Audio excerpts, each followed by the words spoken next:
Hello everyone guys, कैसे हैं आप लोग। उम्मीद करता हूं सब बढ़िया होंगे। सो गाइस, इन्वेस्टो प्राइड के एक ब्रांड न्यू वीडियो में आप सभी का फिर से स्वागत है। एंड गाइस, आज के इस वीडियो में हम लोग बात करने वाले हैं 5 ऐसे म्यूचुअल फंड के बारे में जिसमें आप जाके लमसम इन्वेस्टमेंट कर सकते हैं इस मार्केट गिरावट में। तो चलिए गाइस, स्टार्ट करते हैं आज का video. But guys, video start करने से पहले फटाफट कर दीजिए इस वीडियो को लाइक। एंड गाइस, आपने चैनल को अभी तक सब्सक्राइब नहीं किया हुआ है देन प्लीज सब्सक्राइब कीजिए चैनल को। साथ के साथ गाइस, नोटिफिकेशन बेल ऑन करके ऑल पे क्लिक कर लीजिएगा ताकि जब भी इस चैनल पे वीडियो लेके आऊंगा सारे ही वीडियो का नोटिफिकेशन आपको मिलता रहेगा। बात करेंगे जिस फंड का हिस्टोरिकल रिटर्न का, यानी कि लमसम के माध्यम से अगर आपने डिफरेंट टाइम फ्रेम में इस फंड में इन्वेस्ट किया होता तो आपको कितना रिटर्न मिला होता। तो यहाँ पे देखा जाए तो जो लमसम रिटर्न है इस फंड का, हम लोग बात करेंगे लास्ट 1 ईयर का। तो लास्ट 1 ईयर में रिटर्न देखे तो काफी अच्छा दिखने को मिल जाता है 23.77% का। बात करेंगे इस पिछले 2 सालों का, तो पिछले 2 सालों में भी रिटर्न देखे तो काफी अच्छा दिखने को मिल जाता है 31.46% का। हालांकि गैस पिछले 3 सालों में देखे तो इसका रिटर्न बहुत बेहतर नहीं है, लेकिन फिर भी अपने कैटेगरी एवरेज को बीट किया हुआ है। इस फंड ने पिछले 3 सालों में आपको 17.36% के हिसाब से रिटर्न बना के दिया हुआ है। बात करें गई पिछले 5 सालों का, तो यहाँ पे भी रिटर्न देखे तो काफी शानदार दिखने को मिल जाता है 25.83% का, यानी कि आपको मोटा मोटी 26% पर एनम के हिसाब से रिटर्न बना के दिया हुआ है पारंपरिक फ्लेक्सी का फंड ने पिछले 5 सालों में, जो कि कैटेगरी एवरेज से देखे तो ऑलमोस्ट 6% ज्यादा दिखने को मिलता है। बात करी गई पिछले 10 सालों का, तो यहाँ पे भी रिटर्न काफी अच्छा दिखने को मिल जाता है मोटा मोटी 18.5% के आसपास में, जो कि कैटेगरी एवरेज के कंपैरिजन में देखे तो काफी अच्छा दिखने को मिलता है। आपको मोटा मोटी 3 से 3.5% एक्स्ट्रा परफॉर्म करके दिया हुआ है। वहीं बात करी गई कि ये फंड जब से लॉन्च हुआ था तब से लेके अभी तक का क्या रिटर्न है, तो ये भी काफी शानदार दिखने को मिल जाता है मोटा मोटी 20.48% का, यानी कि मोटा मोटी 20 से 20.5% पर एनम के हिसाब से इस फंड ने आपको पिछले 10 से 11 सालों में रिटर्न बना के दिया हुआ है। तो गाइस, रिटर्न के मामले में पारंपरिक फ्लेक्सी का फंड देखे तो काफी शानदार दिखने को मिलता है। हालांकि अगर आप फ्लेक्सी कैप कैटेगरी के कुछ गिने चुने फंड से कंपैरिजन करते हैं पारंपरिक फ्लेक्सी का फंड को, तो इस फंड ने उतना बेहतर परफॉर्म नहीं किया हुआ है। लेकिन गाइस, इस फंड में जो डाउनसाइड प्रोटेक्शन है ये काफी शानदार दिखने को मिलता है। पिछले 3 से 4 महीने में मार्केट ने काफी खराब तरीके से परफॉर्म किया हुआ है और इस मार्केट में, इस मूड माहौल में इस फंड ने आपको काफी अच्छा रिटर्न बना के दिया हुआ है, या फिर कह लीजिए काफी कम गिरा है अपने बेंचमार्क एंड कैटेगरी के कंपैरिजन में। बात करेंगे जिस फंड का रिस्क रेशियोज का, तो पहले बात करते हैं यहाँ पे आपका स्टैंडर्ड डिवीजन का, तो ये काफी अच्छा दिखने को मिल जाता है 12.23 का, यानी कि इस फंड की जो रिटर्न की वोलेटिलिटी है ये काफी कम दिखने को मिलता है। ये फंड आपको स्टेबल रिटर्न प्रोवाइड करता है। बात करी गई जिस फंड का साफ रेशियो का, यानी कि रिस्क के कंपैरिजन में इस फंड का परफॉर्मेंस कैसा रहता है, तो ये भी अच्छा दिखने को मिलता है अपने कैटेगरी के कंपैरिजन में। बात करी गई अल्फा का, यानी कि बेंचमार्क इंडेक्स के कंपैरिजन में पारंपरिक फ्लेक्सी का फंड का रिटर्न कैसा रहता है, तो ये भी काफी शानदार दिखने को मिल रहा है मोटा मोटी 2 से 2.5% के आसपास में, यानी कि बेंचमार्क इंडेक्स को इस फंड ने पिछले 3 सालों में मोटा मोटी 2.5% से बीट किया हुआ है। वहीं कैटेगरी एवरेज ने सिर्फ 0.7% से ही बीट किया हुआ है। तो इस फंड का अल्फा भी देखें तो काफी शानदार दिखने को मिलता है। तो गाइज, ये रही बात आपका पारंपरिक फ्लेक्सी का फंड का, जिसमें मैंने अपने क्लाइंट से इन्वेस्ट करवाया है 6 तारीख को, यानी कि जब मार्केट मोटा मोटी 2% के आसपास में गिरा था 6 तारीख को, और उसी दिन मैंने 1 बजे से पहले इन्वेस्ट किया है। तो क्लाइंट को तो उसी दिन का एनएवी मिला होगा, तो जो आने वाले टाइम है वहां पे काफी अच्छे तरीके से पैसे बन के आ सकता है। यानी कि गाइस, जब मार्केट में तेज गिरावट आती है तो उस केस में अगर आप छोटा मोटा पैसे डालते हैं, या फिर जितना पैसे है आपके पास उसी हिसाब से जो भी पैसे डालेंगे आने वाले फ्यूचर में वो पैसे आपको काफी अच्छा प्रॉफिट बना के दे सकता है। अब चलिए गाइस, बात कर लेते हैं उस मिड कैप म्यूचुअल फंड के बारे में जिसमें मैंने अपने क्लाइंट से इन्वेस्ट करवाया है। वो फंड है आपके लिए यहाँ पे Motilal Oswal mid cap fund. बात करी गई जिस फंड का लमसम रिटर्न का, तो लास्ट 1 ईयर में इस फंड का रिटर्न देखे तो काफी अच्छा दिखने को मिलता है 52.36% का।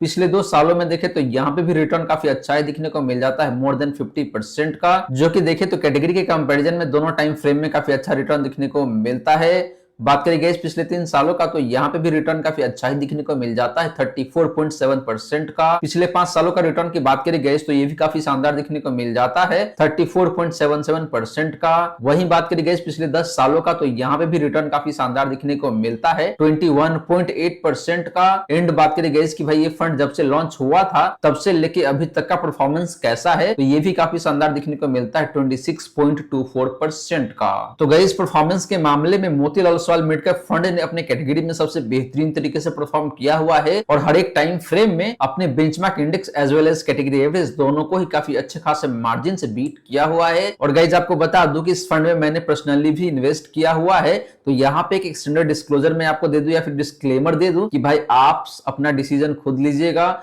अच्छे से रिसर्च कीजिए, उसके बाद ही जाके इन्वेस्ट करिएगा। तो गाइस ये तो हमने बात किया कि भाई इस फंड का रिटर्न कैसा रहा है डिफरेंट टाइम फ्रेम में। वहीं बात करेंगे जिस फंड का रिस्क रेशियोज का, तो पहले बात करते हैं स्टैंडर्ड डिवीजन का, तो ये थोड़ा सा हायर साइड में दिखने को मिलता है, यानी कि इस फंड का जो रिटर्न है थोड़ा सा ज्यादा वोलेटाइल रहता है अपनी कैटेगरी के कंपैरिजन में, लेकिन बहुत ज्यादा का डिफरेंस भी यहाँ पे नहीं है गाइस। सिर्फ देखा जाए तो 0.6% का ही डिफरेंस है, तो वोलेटिलिटी अपनी कैटेगरी के आसपास में ही रहता है, मार्जिनली हायर साइड में होता है। बात करें गाइस शार्प रेशियो का, यानी कि भाई ये फंड जितना रिस्क लेता है उसके कंपैरिजन में आपको रिटर्न कितना बेहतर बना के देता है, तो ये नंबर भी काफी शानदार दिखने को मिलता है 1.53 का, यानी कि इस फंड का रिस्क एडजस्टेड रिटर्न काफी शानदार निकल के आता है। वहीं बात करेंगे जिस फंड का अल्फा का, तो ये काफी शानदार दिखने को मिल जाता है ऑलमोस्ट 12% का, यानी कि इस फंड ने अपने बेंचमार्क इंडेक्स को पिछले 3 सालों में मोटा मोटी 12% से बीट किया हुआ है। तो गाइस ये रही बात आपका Motilal Oswal mid cap fund का। और गाइस ये फंड देखे तो मिड कैप कैटेगरी से काफी शानदार दिखने को मिलता है, अगर आप भी चाहे तो जाके इन्वेस्ट कर सकते हैं, लेकिन ध्यान रहे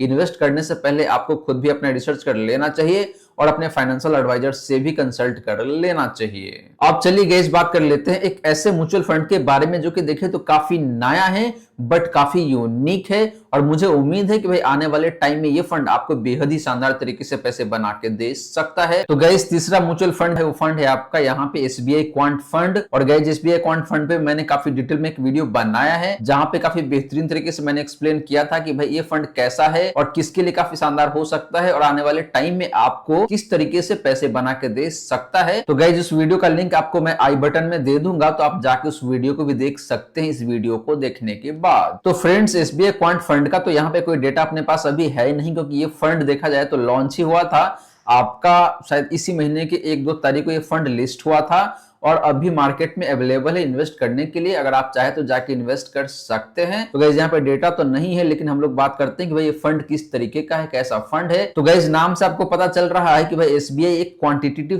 फंड है, क्वांट म्यूचुअल फंड से यहाँ पे कुछ लेना देना नहीं है इसको, ये एक क्वांटिटेटिव फंड है, इसीलिए यहाँ पे क्वांट फंड बोला जा रहा है। और गाइस ये फंड देखा जाए तो काफी ऑटोमेटेड तरीके से काम करने वाला है। आने वाले टाइम में देखा जाए तो ह्यूमन का जो बायसनेस होता है वो काफी कम होगा यहाँ पे, या फिर कह लीजिए एक तरीके से एलिमिनेट ही हो जाएगा, सारा का सारा ऑटोमेटेड प्रोसेस होगा। तो गाइस एसबीआई क्वांट फंड का ये 4 कंपोनेंट है जिसमें काफी अच्छे तरीके से हेल्प मिलने वाला है इस क्वांट तरीके से।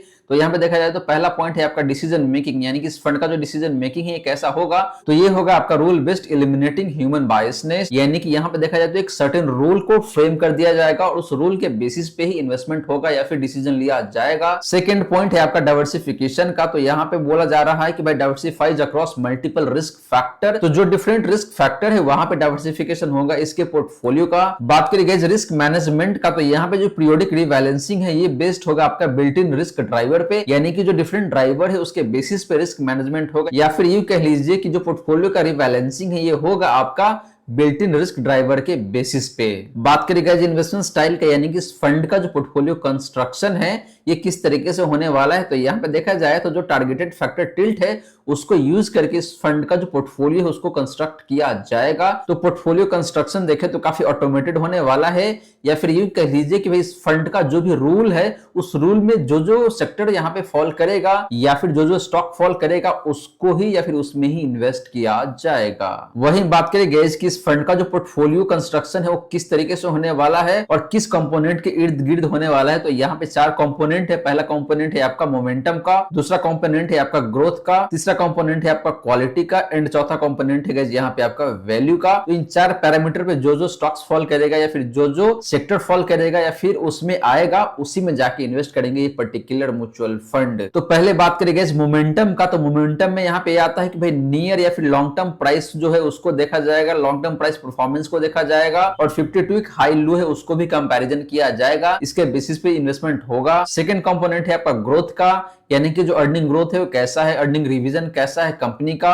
और अपग्रेड एंड डाउनग्रेड्स कैसा निकल के आता है। कहने का मतलब ये है कि इसकी कंपनी का जो कॉन कॉल होता है या फिर इसका जो गाइडेंस आता है बेसिकली लाइक आपकी आईटी कंपनीज होता है वो अपने गाइडेंस को अपवर्ड रिवीजन करता है या फिर डाउनवर्ड रिवीजन करता है। तो इस सारे कंपोनेंट को देखा जाएगा ग्रोथ वाले कंपोनेंट में एंड देन जाके इन्वेस्ट होगा उस पर्टिकुलर स्टॉक्स में। थर्ड कंपोनेंट है गाइस आपका क्वालिटी का, यानी कि जो भी कंपनी या फिर कह लीजिए टारगेटेड कंपनी है उसका रेशियोज कैसा है, लाइक आपका रिटर्न ऑन इक्विटी कैसा है, कंपनी का लेवरेज कैसा है, यानी कि कंपनी ने कर्ज कितना लिया है या फिर कितना कम लिया है। इसके बाद कंपनी का जो अर्निंग है वो कितना कंसिस्टेंट रहता है, तो इन फैक्टर को भी ध्यान में रखा जाएगा। लास्ट कंपोनेंट है गाइस वैल्यू का, यानी कि जो कंपनी है वो कितना सस्ता है या फिर कितना महंगा है, कंपनी का ट्रेलिंग एंड फॉरवर्ड वैल्यूएशन कैसा निकल के आता है, डिविडेंड यील्ड कैसा है, इंटरप्राइज वैल्यू पर रुपीज ऑफ सेल कैसा निकल के आता है उस पर्टिकुलर कंपनी का। तो ये सारे फैक्टर जो कि ध्यान में रखा जाएगा वैल्यू वाले कंपोनेंट में। तो गाइस ये चार कंपोनेंट है यहाँ पे जिसको ध्यान में रखते हुए इस फंड का जो पोर्टफोलियो है उसको कंस्ट्रक्ट किया जाएगा।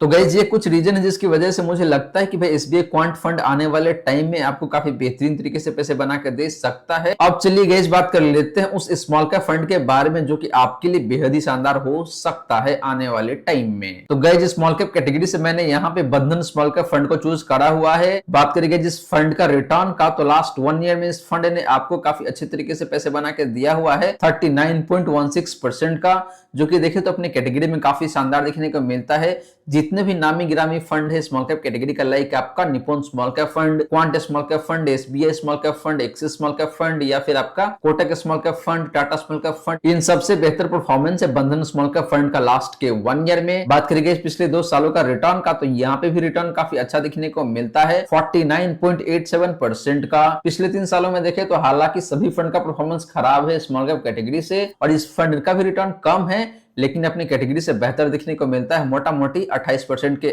आसपास में। एंड बात करी गई सिंस इंसेप्शन, यानी कि ये फंड जब से लॉन्च हुआ था 26 फरवरी 2020 को लॉन्च हुआ था, तब से लेकर अभी तक का जो रिटर्न है एनुअलाइज बेसिस पे वो निकल के आता है यहाँ पे आपका 39.22% का।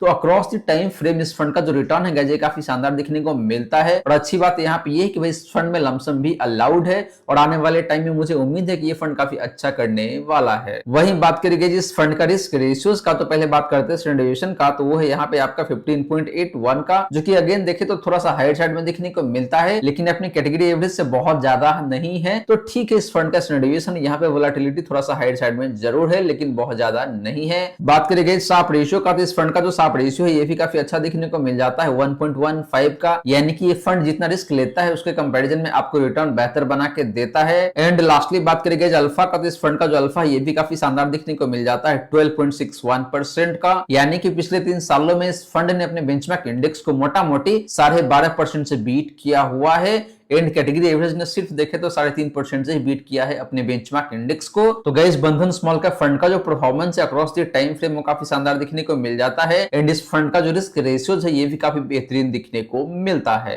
अब चलिए गाइस बात कर लेते हैं एक ऐसे म्यूचुअल फंड के बारे में जो कि मैं जनरली किसी को सजेस्ट नहीं करता हूं। हालांकि यहाँ पे देखे तो क्लाइंट का जो रिस्क प्रोफाइल है वो थोड़ा सा मॉडरेट साइड में आता है, तो इसीलिए मैंने ये फंड उनको सजेस्ट किया है और ये फंड आपको रिटर्न बहुत ही अच्छे तरीके से बना के दिया हुआ है। तो गाइस यहाँ पे हम लोग बात करने वाले हैं एचडीएफसी बैलेंस एडवांटेज फंड का। और गाइस ये देखें तो आपका एक मल्टी एसेट एलोकेशन फंड है या फिर इसको आप बैलेंस एडवांटेज फंड भी कह सकते हैं। इस तरीके के जो फंड है वो इक्विटी एज वेल एज जो अदर एसेट क्लास होता है वहां पे भी जाके इन्वेस्ट करते हैं। तो यहाँ पे देखा जाए तो रिस्क काफी कम हो जाता है या फिर कह लीजिए बैलेंस अप्रोच रहता है। हालांकि गाइस इस फंड का जो रिटर्न है ये काफी शानदार दिखने को मिल जाता है। लास्ट 1 ईयर में इस फंड ने आपको 15.64% के हिसाब से रिटर्न बना के दिया हुआ है। पिछले 3 सालों में देखें तो यहाँ पे भी रिटर्न काफी शानदार शानदार देखने को मिल जाता है 24.3% का। बात करें पिछले 3 सालों का तो गाइस यहाँ पे भी रिटर्न काफी बेहतर दिखने को मिलता है 21.7% का। पिछले 5 सालों का रिटर्न की बात करें गाइस तो ये भी काफी शानदार देखने को मिल जाता है 20.75% का।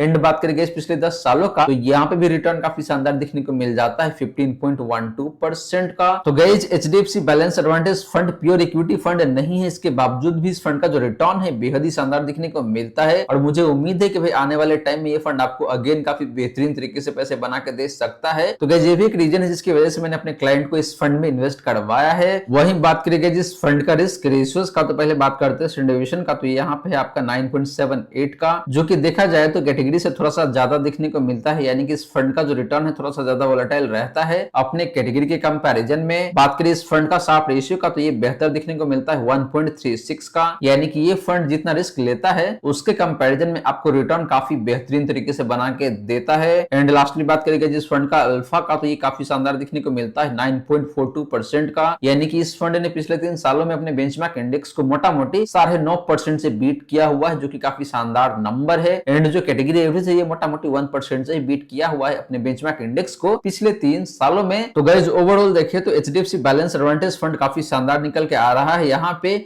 और आपका जो पोर्टफोलियो है उसको प्रोटेक्ट करके देगा। एंड गिरते हुए बाजार में ये फंड आपको बेहतरीन तरीके से पैसे बना के दे सकता है, क्योंकि ये फंड गाइस आपका डिफरेंट एसेट क्लास में इन्वेस्ट करता है, सिर्फ इक्विटी एसेट क्लास में नहीं। लाइक आपका जो डेट इंस्ट्रूमेंट है या फिर गोल्ड है या फिर आपके अदर एसेट क्लास है वहां पे भी जाके ये इन्वेस्ट करता है। ओवरऑल ये फंड आपके लिए काफी शानदार हो सकता है आने वाले टाइम में। तो गाइस आशा करता हूं जितनी भी बातें मैंने बताने की कोशिश किया है सारी की सारी बातें आपको समझ में आ गया होगा। मन में अगर कोई डाउट है या फिर कोई क्वेश्चन है तो कमेंट सेक्शन में पूछ लीजिएगा। वहीं गाइस वीडियो अच्छी लगी हो या फिर वीडियो थोड़ा सा भी हेल्पफुल हो आप सभी को, देन प्लीज वीडियो को लाइक करके अप्रिशिएट करें। एंड गाइस आपने चैनल को अभी तक सब्सक्राइब नहीं किया हुआ है देन प्लीज सब्सक्राइब कीजिए चैनल को, साथ के साथ गाइस नोटिफिकेशन बेल ऑन करके ऑल पे क्लिक कर लीजिएगा, ताकि जब भी इस चैनल पे वीडियो लेके आऊंगा सारे ही वीडियो का नोटिफिकेशन आपको मिलता रहेगा।